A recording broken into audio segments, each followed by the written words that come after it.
28 years, probably about 20 of them being a proud geek. So when I was younger, like in middle school and stuff, I was really embarrassed to be like seen as geeky. But the more I've embraced the geekiness, the happier I've been, and I've actually found that there's a lot of fellow people out there like me who just really, really love to learn. And so I never, with the like the SciComm stuff, I never set out to really do this sort of thing. I just really just was my geeky self, and it seemed to resonate with people and help people.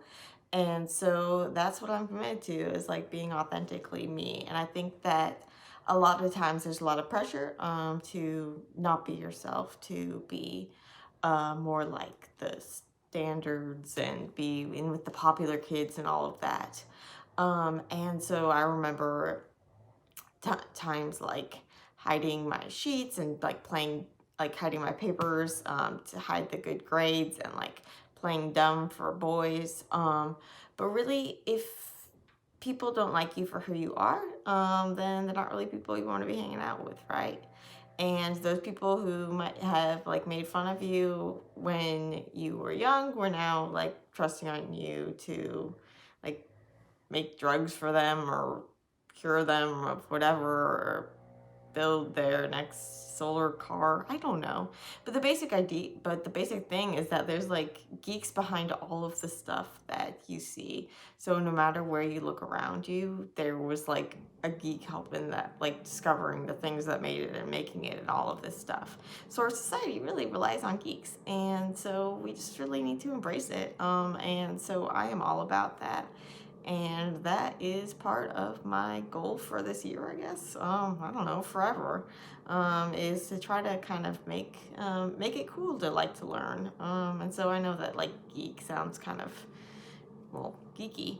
But I really think that if we just embrace this love of learning, there's so much you can do, and you can get a lot farther than if you're just trying to like hide it. And plus, I found that like once I started embracing it, like people, like even some of the like cooler kids would actually be wanting to like be admiring me when I was able to do like geeky things. I don't know, that sounds weird.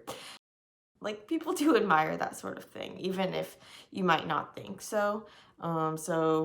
That's, you really just have to be yourself, and you can be a lot happier that way, and you can get a lot further, not trying to hide things, in terms of like what you're interested in, or finding that something's cool. Like it's okay if you think that what the teacher is talking about is cool, even if everyone else is yawning.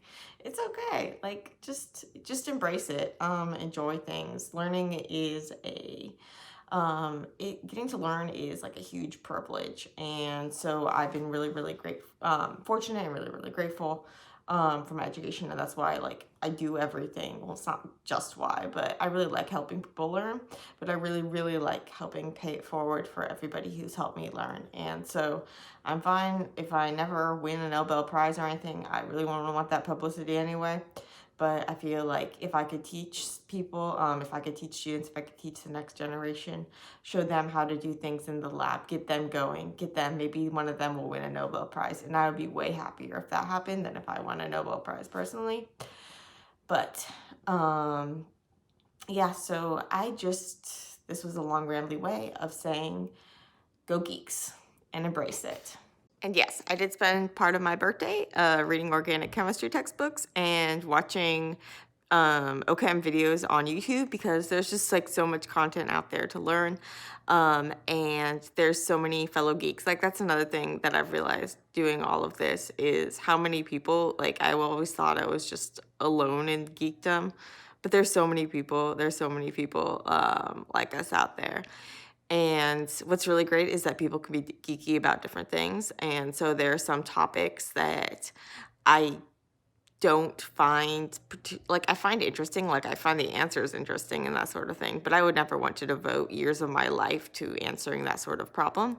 But I'm so, so happy that other people do, because it makes me feel less guilty about feeling like I get to research all the cool stuff and leave all the boring stuff to other people. So it makes me really, really happy that those people get really, really excited about their work too. So I love, love, love seeing people excited about their research and their jobs, even if it's something like totally outside of my like interest range.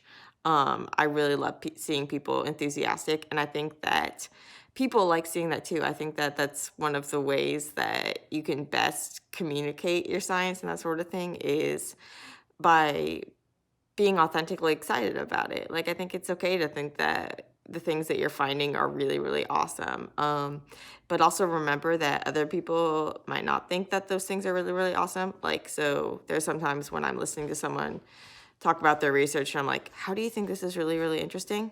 But if those people are talking about it and they're really, really excited about it, it tells, and it gets you engaged. And it makes you happy that these people are really, really excited about working on this thing. And so you can be really excited about what you're working on, and everybody has things that they can be excitedly working on. Okay, now back to the books.